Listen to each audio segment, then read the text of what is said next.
Broadband video, friend or foe?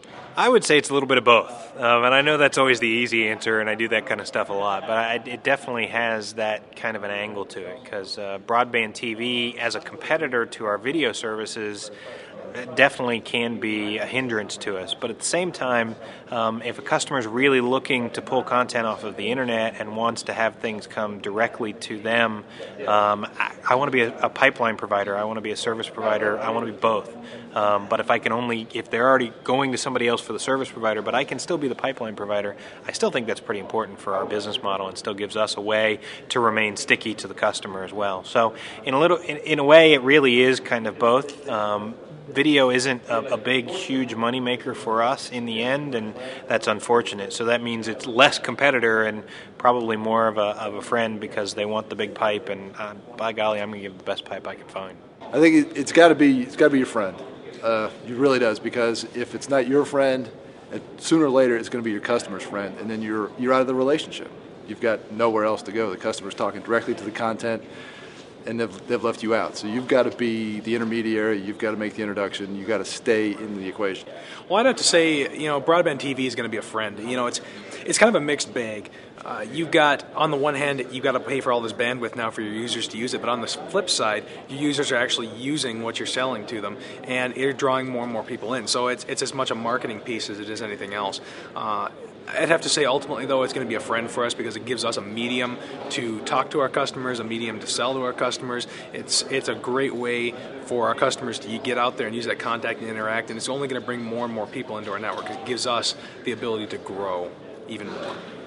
So the question is broadband video friend or foe to the operator? Opinion, broadband video is more of a complementary service, I think, to the linear video offering.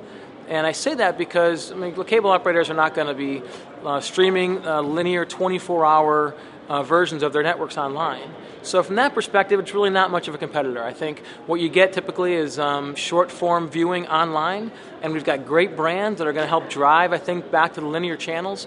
The average viewership spent online these days is under 3 minutes of actual video. So I think what you're going to find is people are going to sample content online. They're going to look at, they're going to take a look at individual pieces of content, and hopefully it'll drive them back to your plant, really, and to your underlying package of networks, and it'll only hopefully help your business. So I think that's how we look at it.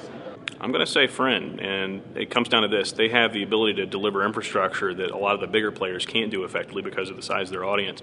They can set up notions of Uber nodes or near-line caching so that when content is available, it's a much shorter distance for them. The key thing is getting compelling content out there, so I think it's important to leverage assets. So high school football games, other events that they can have played back in real time. If you look at models like Joost, J-O-S-T, if you look at other players that are doing real-time streaming, that's something they can do right now in their environment. They can set up their own Darwin servers and pipe it right into their own plant. They can make it available. And when they eventually get into the point where they're jacking it straight into the TV, those technology price points come down. But they've got to start playing with it now. If they wait, they're really going to be...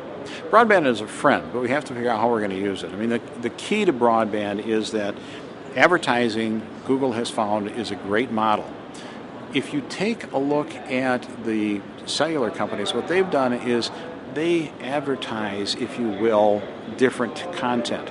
There's a ton of content out there, but by putting it on the portal and putting it up front in front of the customer, that's what the customer usually chooses. So they're going to jump and use the technology that's out there that the cellular company puts in front of them.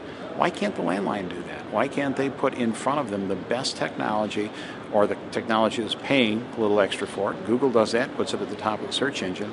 If we do that, it's another revenue stream for us. Broadband is here. We have no choice. It is going to be here tomorrow. We can be just a dumb pipe provider if we want and give all our services away.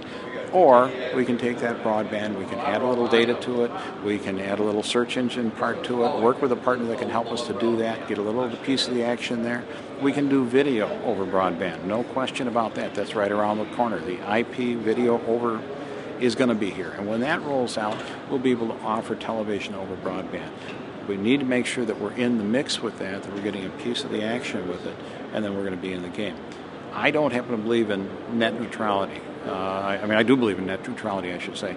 I like to see that the network is open, because I've found working with the large companies, if they can close the network down, they close it down not only for The outside suppliers, they close it down for me, and I got to pay them to use it. So I can't win. They're too big. But if there's an ability for everybody to use the network, then I find a different way to make money. And I'm excited about broadband. Very excited.